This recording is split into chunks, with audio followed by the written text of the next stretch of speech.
모든 것을 회복하게 하시고 또 함께하여 충만하게 하시는 아버지의 사랑을 감사를 드립니다. 눈에 보여지는 모든 것들이 회복되어지고 충만해지는 가운데 오직 우리의 갈급함은 우리 아버지로 더 채우고자 하는 그 갈급이요, 주님의 사랑과 은혜로 채우고자 하는 그 갈급이오니 이 시간에도 말씀 가운데 아버지의 성령을 더하시고 깨달음의 영을 더하셔서 풍성하게 하시고 우리에게 주시는 그 모든 충만함이 보여지는 것들을 쫓아서가 아니라 오직 본래와 같이 아버지 안에서 그 모든 것들을 우리에게 또한 함께 하시는 그 충만으로 채워지기를 간절히 소원을 드리옵고, 말씀을 나눌 때에 또한 그 말씀이 우리의 삶을 통해서 얼마라도 또 나타나기를 간절히 바라와 모든 말씀을 예수님의 이름으로 기도드립니다. 아멘. 오늘 하나님의 말씀은 요한복음 7장 37절로 39절입니다. 요한복음 7장 37절로 39절. 명절 끝날 곧 큰 날에 예수께서 서서 외쳐 가라사대 누구든지 목마르거든 내게로 와서 마시라. 나를 믿는 자는 성경의 이름과 같이 그 배에서 생수의 강이 흘러나리라 하시니 이는 그를 믿는 자의 받을 성령을 가리켜 말씀하신 것이라. 예수께서 아직 영광을 받지 못하신 고로 성령이 아직 저희에게 계시지 아니하시더라.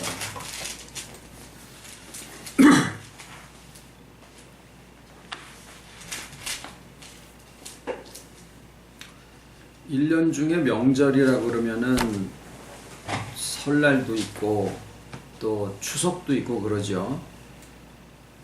아이들한테 물어봤습니다. 어느 명절이 제일 크냐 그랬더니 설날이 더 크대요. 그래서 왜 그러냐 그랬더니 그때는 돈이 들어오고 추석 때는 돈이 안 들어오니까. 근데 이제 설은 이제 해가 시작이 되는 날이고, 추석은 이제 한 해의 모든 수고의 결실로 추수가 다 끝나고 이제 그 풍성한 수확물들을 앞에 두고 이제 감사하는 일종의 추수감사의 개념이죠. 이스라엘도 그러했습니다. 이스라엘의 절기는 이제 한국도 농경사회였었기 때문에 주로 농사 짓는 것과 연관해서 절기들이 구성이 되는데, 이스라엘도 그와 다르지 않아서 농사 짓는 절기와 연관되어져 있는 그런 절기들이 있고요. 그 다음에 또 한 가지는 한국과 굉장히 유사한 점이 있죠. 우리가 이제 광복절 그러면은 일제로부터 해방된 거지 않습니까? 이제 이스라엘 백성도 애굽에서부터 종노릇하는 데서 해방돼서 무려 430년이니까 조선 왕조가 500년인 걸 생각을 해보면 430년이라는 세월이 결코 짧지 않은 건데 말이죠. 한 4대 정도, 4세대 정도가. 근데 거기에서 나온 그 기간과 그때의 시절을 또 기억하자라는 의미에서 그 절기들이 또 지켜졌었는데, 이 두 가지가, 그러니까 애굽에서부터 출애굽하는 과정에서 생겨진 절기와 그 다음에 가나안 땅에 들어와서 이제 농경사회로 접어들면서 그때 농사 짓는 것과 연관해서 이렇게 지켜지는 절기가 이렇게 중복이 되는 거예요. 그래서 다른 날을 지킨 게 아니라 그 날들을 계속 지키는데, 그 날들이 농경사회로 넘어오면서 또 다른 의미로 불려지게 되죠. 그래서 절기들의 이름이 많이 붙는데 여러 가지의 절기가 있는 게 아니라 몇 가지의 절기가 이름이 바뀌어졌을 뿐이다. 뭐 잘 아시는 바대로 뭐 유월절도 있고 무교절, 초실절, 오순절, 맥추절, 뭐 수장절, 또 수전절, 부림절, 뭐 이런 것들이 뭐 한 10가지 정도가 돼요. 근데 이제 그 중에 오늘 나누신 그 본문 말씀에 그 앞절에서부터 쭉 읽어보시면은 이때의 절기를 초막절이다. 초막절이다. 그렇게 얘기를 하는데, 초막이라는 것은 초막이나 궁궐이나 내주 계신 곳이 뭐 이런 찬송에서 나오듯이 궁궐은 호화스럽게 사는 것을 얘기를 하고 초막은 고생스러운 생활을 대표하는 거처죠. 그래서 초막이라 그러면은 뭔가 좀 웅숭스럽고 좀 넉넉하지 못하고 고생스러운 그러한 것을 이제 예표를 하는데, 이 초막절이 농사 짓는 절기로 보면 수장절이라 그래서 모든 그 이제 곡식 그러면은 거기는 이제 3가지의 추수를 합니다. 하나는 보리 추수를 먼저 하고요. 그 다음에 밀 추수를 하고, 그 다음에 이제 포도나 무화과나 이런 것들을 이제 나중에 추수를 하게 됩니다. 그런데 이제 그 농경사회의 절기로 보면은 처음 보리의 추수를 하기 시작하는 첫 소산을 갖고 온 때를 초실절이라 그러고, 그리고 이제 보리 추수가 끝나고 밀 추수로 넘어갈 때 그때가 칠칠절이라 그래요. 지금 이걸 뭐 지금 다 공부하시는 것도 아니니까 기억하시거나 꼭 그래야 되는 건 아닙니다만은. 그리고 이제 무화과나 이런 것들의 추수가 다 끝났을 때 그거를 곡간에 다 쟁여 놓는다 그래가지고 그걸 수장절이라 그랬습니다. 그러니까 오늘 지금 이제 명절 끝날 곧 큰 날에 그랬으면은 이 명절이 바로 수장절이다. 3가지 곡물의 추수가 다 끝났을 때, 그러니까 1년 중으로 보면은 가장 풍성한 때지요. 가장 풍요롭고 모든 것들이 넉넉하고 사람들의 인심도 좋고 얼굴에 웃음꽃이 활짝 피고 뭐 한가위만 같아라 라고 하는 그런 나죠. 그냥 풍성한 그런 시기가 바로 이 예수님의 오늘 본문 말씀을 하신 그 시기예요. 근데 이제 그때 하나님은 그 수장절, 다시 말하면은 1년의 가장 풍요로운 추수감사절을 초막절로 지켜라 그러신 거예요.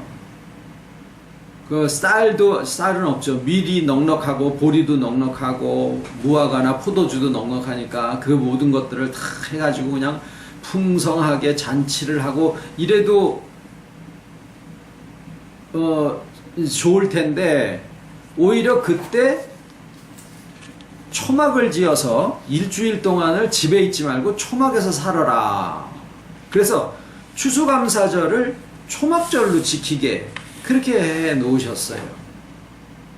가장 풍성한 때에 가장 힘들었었을 때 광야에서 40년 동안을 신발이 닳지도 않고 불기둥과 구름기둥으로 인도함을 받고 만나와 메추라기를 먹고, 요즘에 이제 한국에서도 6.25 때를 기억하자 그래가지고 그때 6.25 때 먹던 음식들, 전쟁 음식 그래가지고 그거 뭐 먹기 뭐 이런 것도 하고 그러지 않습니까? 그런 식으로 이스라엘이 가장 1년 중에 풍성하고 모든 것들이 풍족하고 넉넉할 그때에 가장 힘들었을 때를 기억하고 잊지 말자라는 의미로 이스라엘이 출애굽해서 광야의 사막에서 40년 동안을 그렇게 지켜주신, 자기네들은 또 고생했었을 때 그때를 잊지 말자라는 의미로 초막절을 지키는 그런 예가 있었습니다. 그리고 그때 예수님이 한 설교가 누구든지 목마르거든 내게로 와라. 내게로 와서 마셔라. 그러니까 절기상으로 보면 생뚱맞죠. 지금 모든 것들이 다 풍성하고 풍족해서 막 차고 넘치는 판인데, 예수님이 그때 하신 설교의 제목은 누구든지 목마르거든 내게로 와서 마셔라. 뭔가 시대 상황이랑 현재 조건이랑 형편이랑 맞지 않는 것 같은, 한여름에 감기 걸리지 않게 조심하세요, 아니면은 뭐 눈 치우시는데 얼마나 힘듭니까, 뭐 이런 설교를 하시는 거나 마찬가지예요.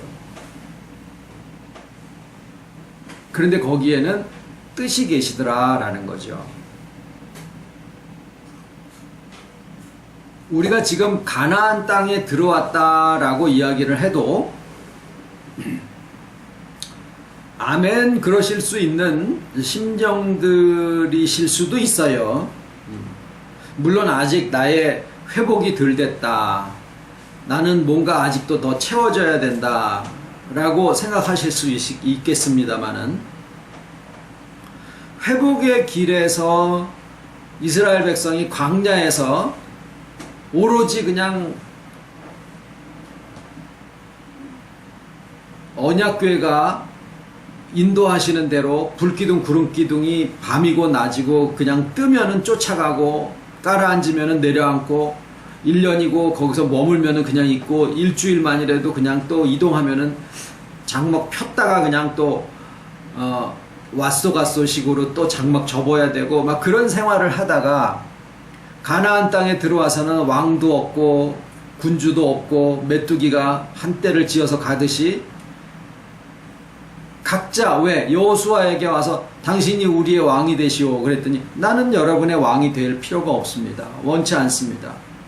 왜? 우리가 다 광야에서 같은 물을 마셨고 같은 반석에서 마셨으며 만나와 메추라기를 같이 먹고 하나님께서 우리를 인도하시는 것을 여러분과 내가 다르지 않게 겪고 왔는데, 하나님의 동행하심이 나에게 하시는 것과 여러분에게 하시는 것이 다르지 않을진대는 각자 안에서 주관하시고 인도하시는 바를 따라서 우리가 가면 되지, 새삼스레 왕이 뭐가 필요가 있습니까? 모세와 같은 지도자를 세울 필요가 없습니다.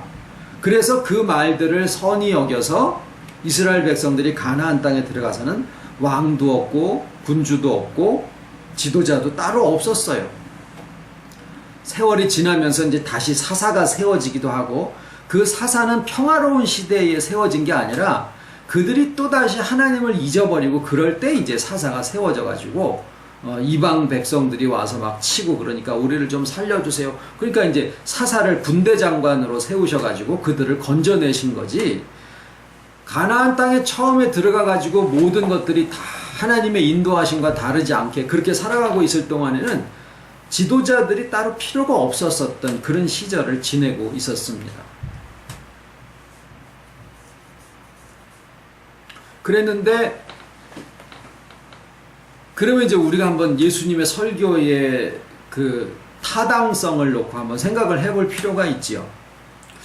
왜 모든 것이 다 풍족할 때 초막절을 지키게 하셔서 광야 40년 동안을 잊어버리지 말라라고 하신 것에 대해서는 뭐 6.25를 잊지 맙시다, 뭐 우리가 진짜 처음에 결혼했을 때 쫄쫄 굶던 그런 시절을 우리가 잊어버리지 맙시다, 뭐 그래가지고 옛날 그 유품 같은 것들도 벽에다 그냥 놔두기도 하고 뭐 그런 거 우리가 다 합니다. 그러니까 그런 차원인가 보다 라고 생각하고 지나가면은 세상적인 교훈에 끝나게 되는 것이고요.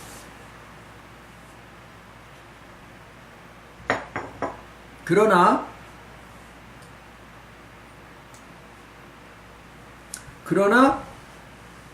예수님의 설교를 보면 누구든지 목마르거든 내게로 와서 마셔라 그러셨거든요. 그러면 이 목마름이 아까처럼 그냥 시절을 파악하지 못한 생뚱맞은 설교를 하신 것이냐? 그렇지 않으시거든요. 결코 그러지 않으시거든요. 사마리아 여자에게 가셔서는 생수에 대한 말씀을 오늘처럼 하셨고, 또 니고데모가 밤중에 찾아왔을 때는 거듭남에 대한 설교를 하셨고, 다 모든 상황과 형편에 맞추어서, 또 6월절의 절기를 기다리고 내가 너희와 함께 이 6월절 먹기를 원하였노라. 그래서 6월절에 맞춰서 잡히시고 6월절 날 돌아가신 거예요. 그러니까 어린 양을 잡아서 문설주에 피를 바른 그 의미가 예수님의 십자가다라고 하는 것을 우리한테, 제자들한테, 우리한테 알려주시기 위해서 6월절 날 잡히셔서 그날 돌아가신 것이고, 말씀드렸듯이 6월절 이후 일주일을 무교절이라고 하는데 누룩 없는 떡을 먹죠. 그 중에 안식일이 반드시 하루 끼어 있거든요. 그 안식 후 첫날, 2일째가 될지 4일째가 될지 몰라요. 1월 14일부터 시작해가지고 그때가 초실절이라 그래서 보리 추수를 처음 시작을 하게 됩니다. 그래서 첫날 보리 추수를 한 사람이 그걸 와가지고 화제로 하나님한테 이제 제사를 드려요. 그날 예수님이 보리 추수의 첫날 예수님이 부활을 하셔요. 그게 부활절이에요. 그 다음에 이제 그날로부터 50일 동안을 보리 추수를 계속, 두 번째 보리 추수한 사람, 세 번째 보리 추수한 사람, 그래가지고 50일 동안을 보리 추수가 쫙 끝났을 때 이제 밀추수로 바뀌게 되는데, 그때가 오순절 또는 77은 49, 77절. 그날 성령 강림이 이루어지기 때문에 그때를 성령 강림절 이렇게 얘기를 해요.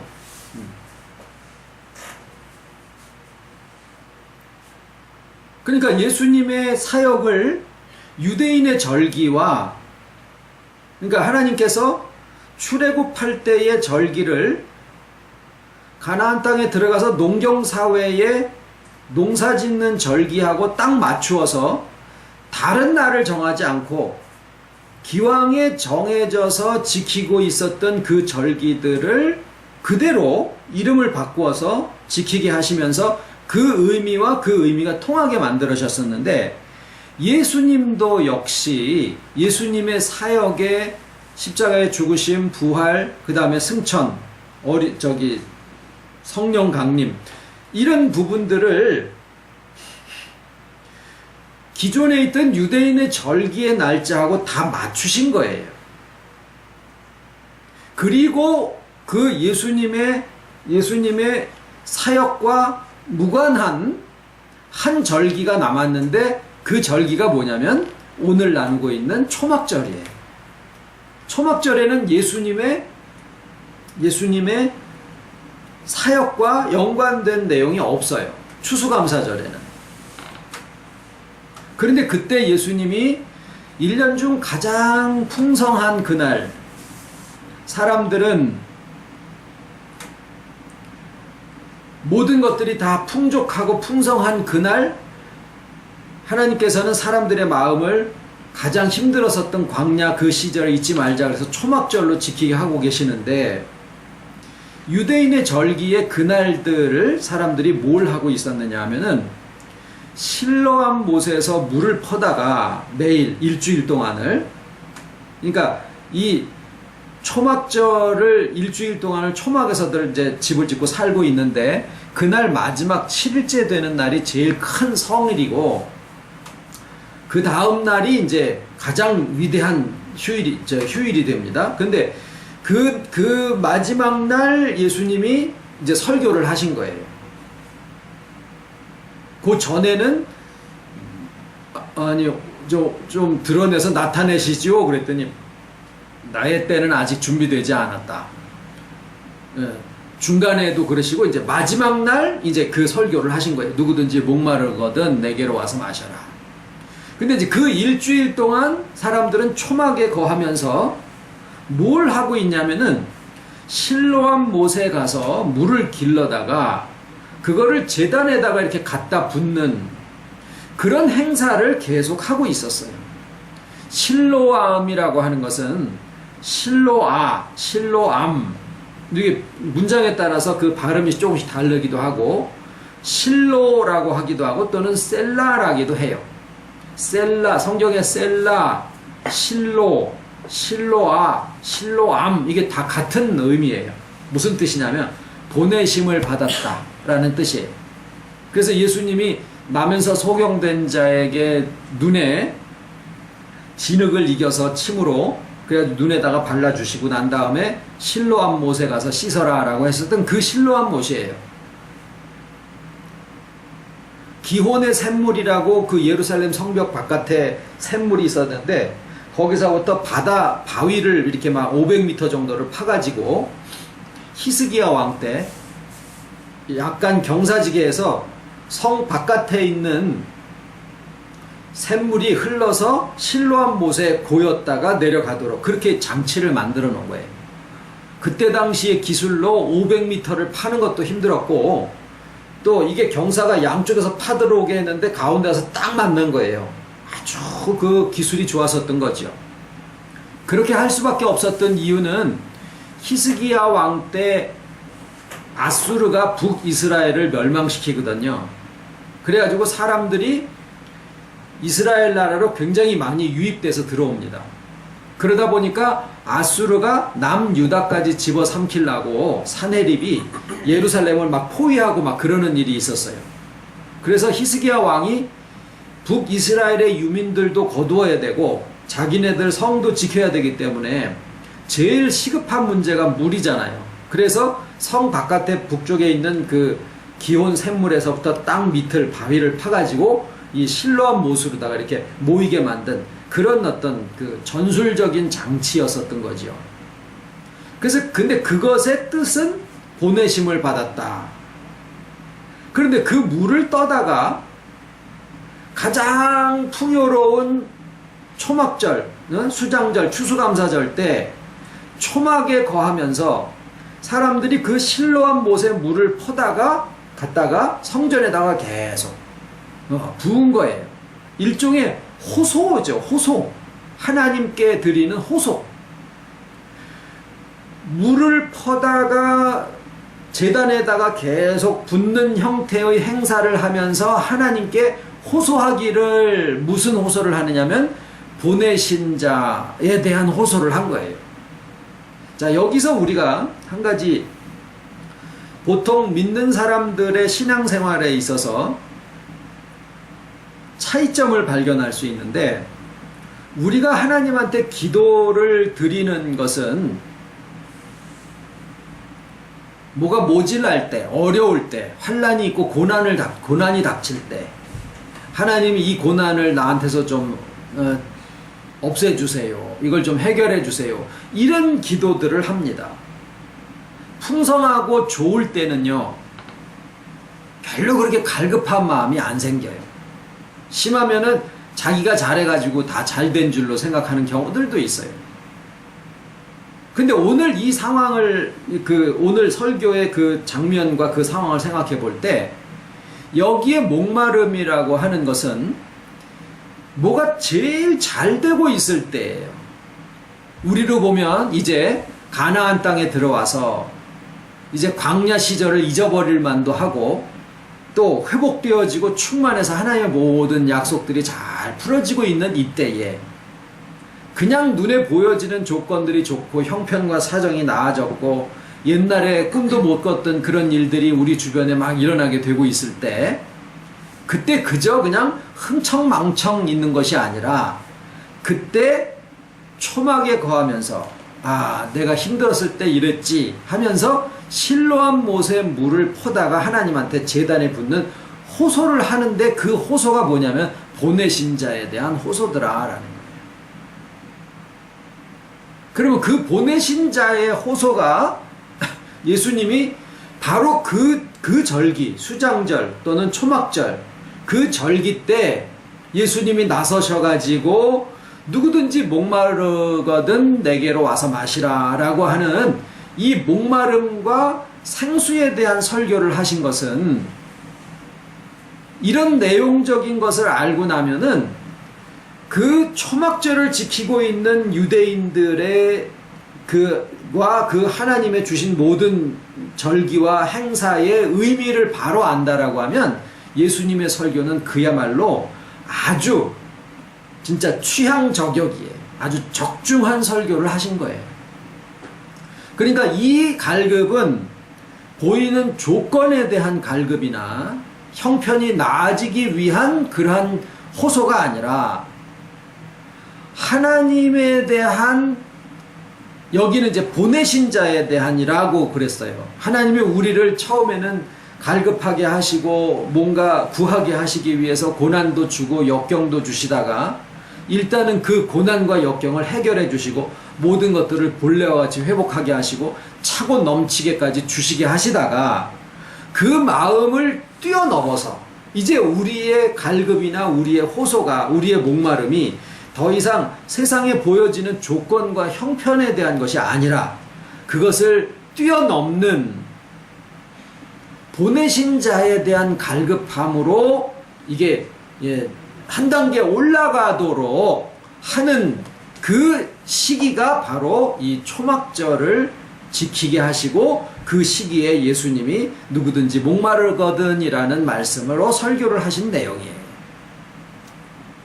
자, 이것이 지금 바로 우리에게 주어진 상황이다라고 하는 것을 우리들이 발견했으면 하는 그런 마음에서 드리는 얘기예요. 그런데 이제 오늘 말씀을 좀 다시 살펴보신다라고 하면 누구든지 목마르거든 자 명절 끝날 곧 큰 날에 예수께서 서서 외쳐 가라사대 이제 일주일 동안을 물을 갖다 붓고 초막에 있으면서 보이는 것들에 대한 갈급이 아닌 정말 하나님의 약속에 대한 그 갈급으로 있는 사람들에게 그 의미를 예수님이 풀어주신 거예요. 누구든지 목마르건 내게로 와서 마시라. 나를 믿는 자는 성경에 이른과 같이 그 배에서 생수의 강이 흘러나리라. 자, 그러면 이제 생수의 강으로 놓고 목마름을 한번 생각을 해보시자 그 말이에요. 내게로 와서 마시라 하라 그랬죠. 목마른 사람은 내게로 와서 마시라. 그럼 어떻게 된다는 얘기일까요? 목마름, 갈증이 해소된다 그 말이죠. 그러면 목마른 갈증이 해소가 되는 것으로 족하면 아니 그걸로 족할 수도 있어요. 목마르니까 그 목마른 갈증을 해소하기 위해서 생수의 강을 마시면 되죠. 그런데 예수님의 말씀은 거기에서 끝나는 게 아니라 그 배에서 생수의 강이 흘러나리라 라고 하신 거예요. 그러니까 이것은 주님에게 와서 그 생수의 강물을 받아서 마셔가지고 갈증을 해소하는 것으로 끝나는 게 아니라 오히려 그 생수의 강이 그 물을 마신 자 속에서부터 나온다 그 말이에요. 조금 다르죠. 생수를 내가 가서 만나서 그 생수의 강물을 마시는 것으로 끝나는 게 아니라 그 물을 마신 사람들 안에서 그 생수의 강이 흘러난다 라는 거예요. 그런데 이제 가로 열고 아직 주께서 영광을 받지 아니하신 거로 받지 못하신 거로 성령이 아직 저희에게 계시지 아니하시더라. 자, 아까 유월절과 무교절과 뭐 이런 어떤 절기들이 가나안 땅으로 들어오면서 그 농사 짓는 그러한 그 시절과 맞추어진 절기로 바뀌었다. 그래 말씀드렸죠. 그리고 그 절기들을 쭉 지켜 내려오는 중에 예수님이 오셔가지고 유월절날 돌아가시고 초실절날 부활하시고 오순절날 성령 강림이 되어지시고 이 세 가지가 요렇게 일주일 그러니까 한 3, 4일 그 다음에 또 50일 뭐 이런 식으로 다 연관이 되어 있거든요. 그런데 그 절기에 맞춰서 예수님이 돌아가시고 부활하시고 성령 강림이 있고 이렇게 되셨어요. 그러니까 일부러 맞추신 거예요. 하나님이 하신 일이죠. 그런데 그러니까 그 뜻이 다 이렇게 세 가지가 출애굽과 농경사회와 예수님의 사역이 다 연관이 되어 있다라는 거예요. 유월절 어린 양이 예수님의 피고 뭐 이런 식으로 다 초실절의 첫 부활이 예수님의 부활이고 오순절의 그 의미가 성령 강림으로 이렇게 이어지고 하는 그런 식으로 다 맞춰지게 되는데 이 초막절은 언제냐면은 한국으로 치면 9월이나 10월쯤 됩니다. 9월이나 10월쯤.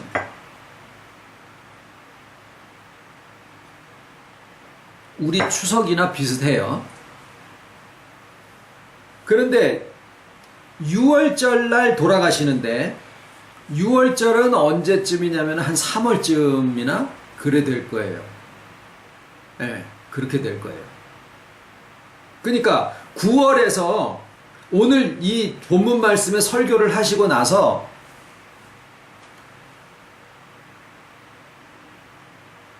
수전절을 지내시고 그 다음에 그때는 겨울이에요. 그리고 지나서 이제 봄쯤 되고 있을 때 이제 6월절이 1월 14일인데 그 태양력으로 하면 한 3월 정도 되는 그 시기에 예수님이 이제 돌아가시게 되는데 지금 이 설교를 하시고 나서 약 6개월 정도 후에 예수님이 십자가를 지시고 그 다음에 무덤에서 계시고 부활하시고 오순절 성령 강림 역사가 있는 것은 한 2달 정도 50일이니까 한 달 반 정도 후에 이루어지는 일이거든요. 그러니까 지금 9월 10월 정도 있는 그 시기에 예수님이 이 설교를 하실 때는 아직 시기적으로 6월절이나 뭐 이런 부활 이런 역사가 일어나기에는 아직 시기가 더 있더라라는 거예요. 예수님이 일부러 그 시기에 맞추기 위해서.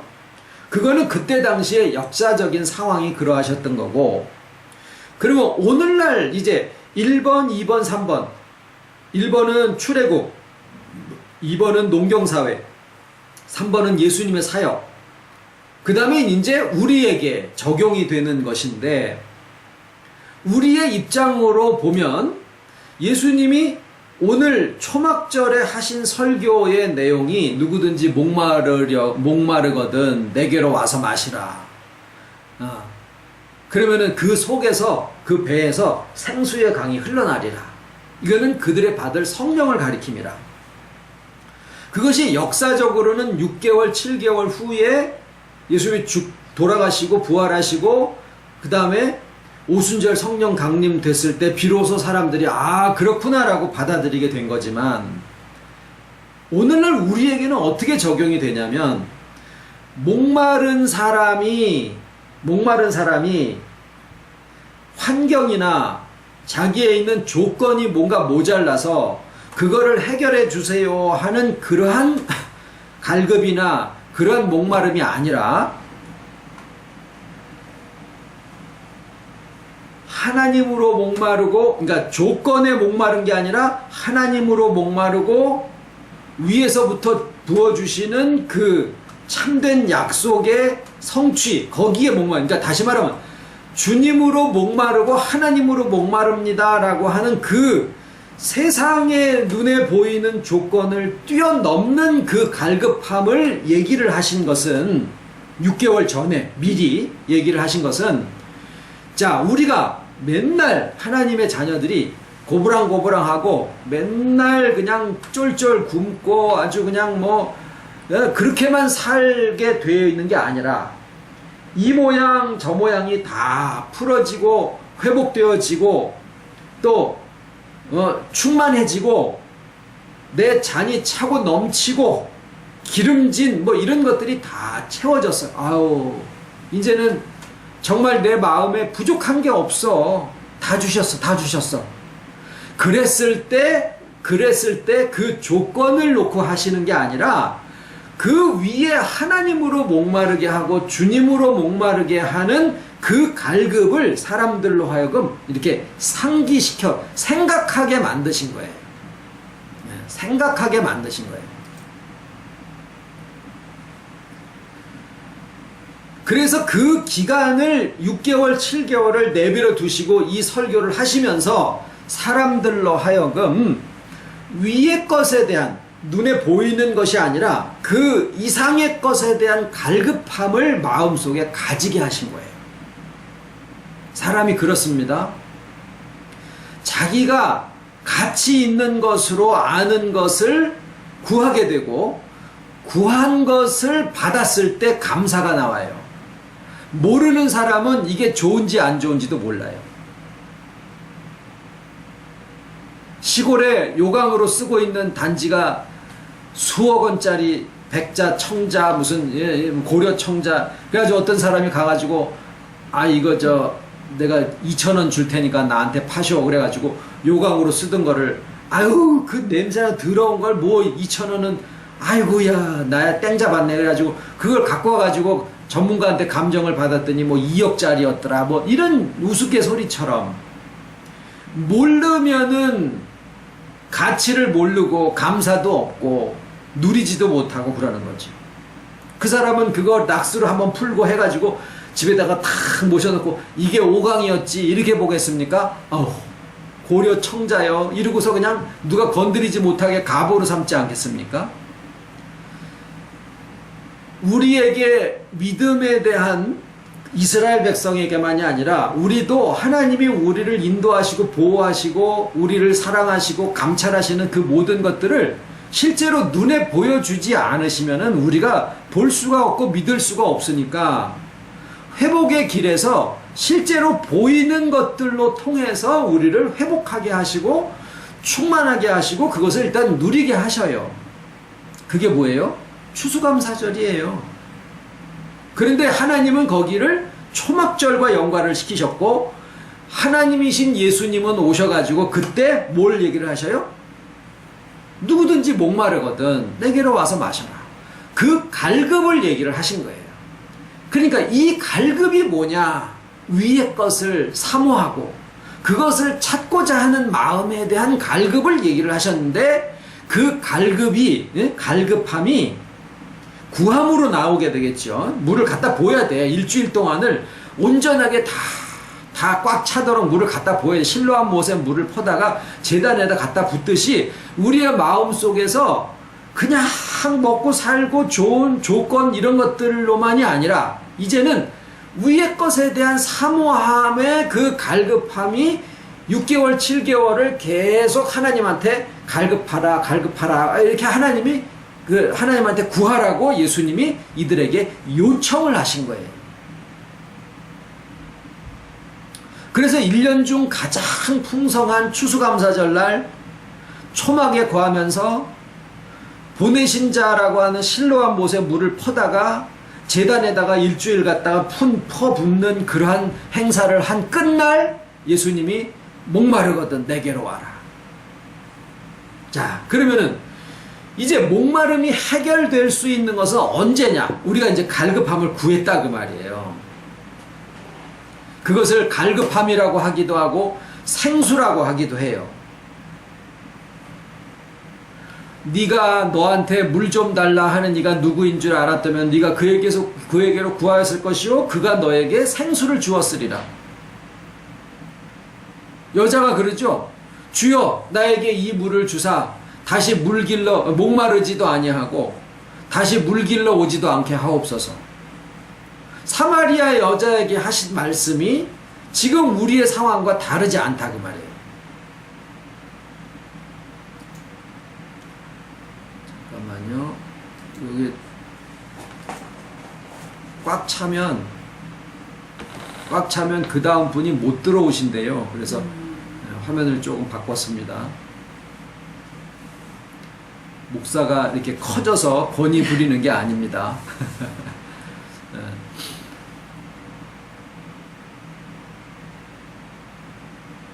자, 그러니까 생수를 구하는 그 마음이 있어야 된다 그 말이에요. 예수님이 사마리아 여자한테 가셨을 때 이 여자가 이미 나는 남편이 5이 있었는데 지금 있는 자도 남편이 아니고 나는 남편이 없나이다. 그런 준비된 마음까지 가 있다라는 것을 번연히 알고 가셨음에도 불구하고 그 여자의 입의 그 심정에서부터 주여 내게 이 물을 주사, 생수지요.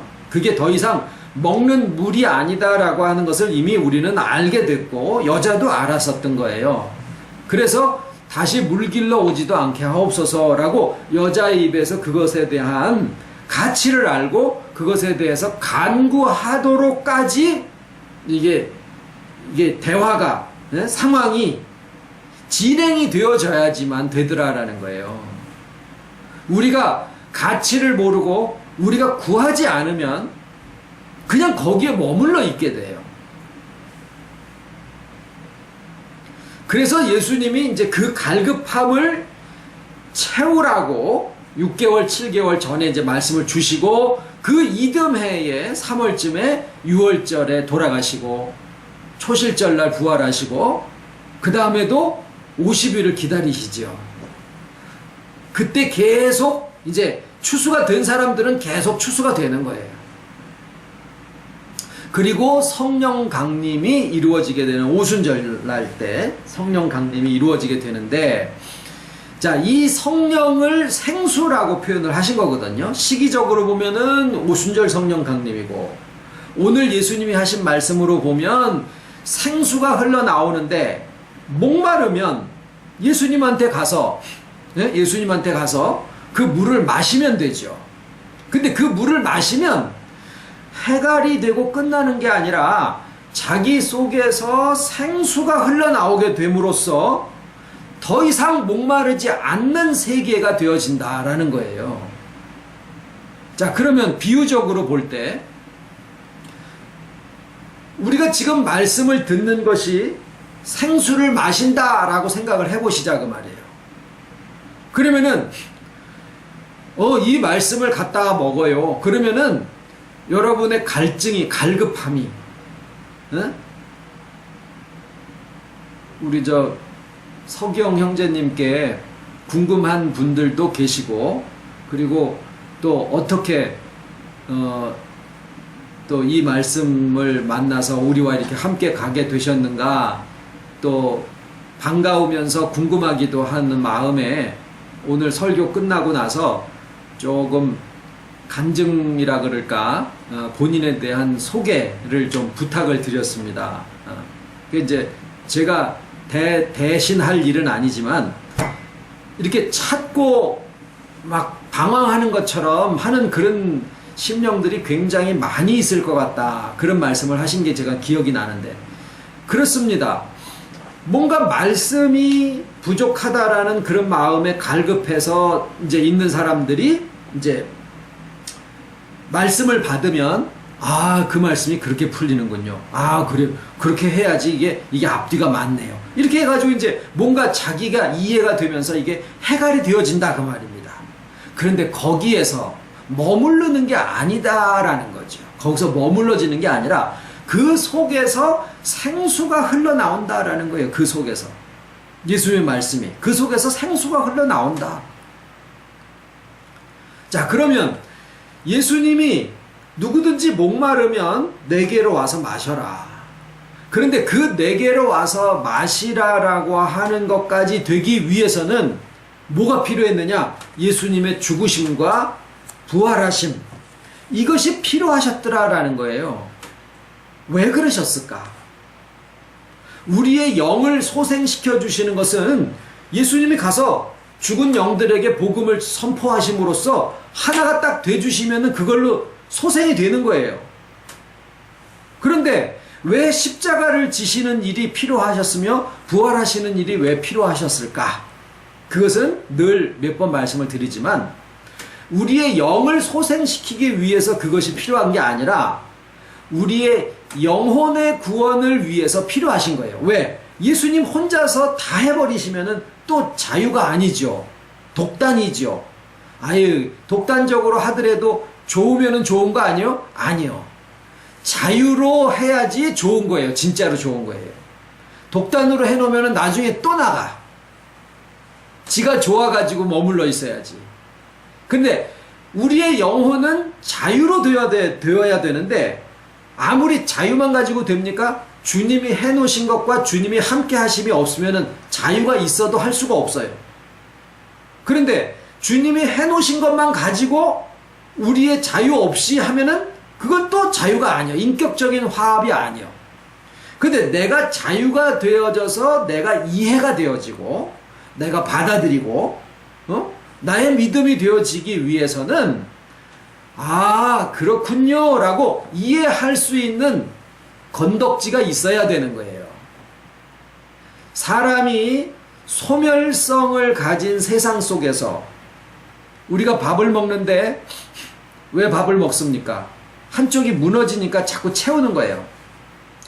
흙으로 지어진 집이 가만히 두면 자꾸 이렇게 무너지니까 자꾸 흙을 쳐 바르는 것처럼 우리가 가만히 있으면 한쪽이 자꾸 허물어져요. 그러니까 자꾸 집어 넣는 거예요. 그 흑칠하는 거예요. 흑칠 밥 먹는 게 이게 소멸되고 있다라고 하는 거예요. 거기에다가 그거를 실상은 한날 괴로움이지만은 거기에다가 감사하게 그래도 그 먹는 즐거움을 거기다가 집어넣어 주신 거예요. 그것뿐이에요. 이게 소멸돼 가는 거거든요. 그러면은 소멸이라는 건 뭐냐면 내가 지금 감자 자루에 감자가 60개가 들어있었는데 소멸이라는 건 뭐예요? 다음날 돼 보니까 그게 55개로 빠지고 그 다음날 보니까 48개가 되고 그 다음에 30개가 이렇게 자꾸 빠지는 거예요. 이빨이 점점 좋아지는 게 아니라 1년 지나면 흔들거리고 봉박한 것도 빠지고 눈은 침침해지고 이게 소멸돼 가는 거거든요. 그러니까 내가 가지고 있던 것들이 점점 많아지는 게 아니라 점점 축소되는 느낌, 그거예요. 그러면 우리의 심령도 그렇게 돼 있더라라는 거예요. 그러면 그런 심령을 가진 우리에게 하나님 그렇게 창조를 해놓으신 거예요. 그런 우리들에게 누군가 사랑을 보여주려면 뭐가 있어야 될까요? 소멸돼 가고 있는 자들에게 그 소멸돼서 없어지는 분량을 채워줘야 돼요. 그래서 부모님 사랑이 제일 뭘로 나옵니까? 밥 먹여주는 거로 나오는 거예요. 밥 먹여주는 게 최고 사랑이요. 본능적인 사랑이죠. 저는 저희 부모님한테 그것 좀 하시지 말라고 저한테 맨날 그러지만 압니다. 그게 가장 본능적인 사랑이요. 가장 소멸돼가는 이런 인생이라는 존재에게 눈에 보여질 수 있는 가장 사랑의 표현은 그냥 입에다가 뭘 집어넣어 주는 거예요. 손에 쥐어지고 만져지고 보여질 수 있게 뭔가를 표현을 해줘야 돼.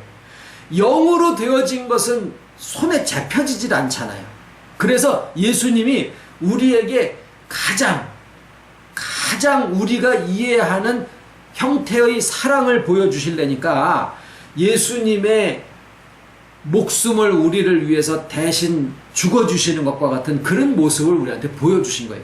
예수님이 십자가에 죽으셨기 때문에 우리의 영이 살아난 게 아니요.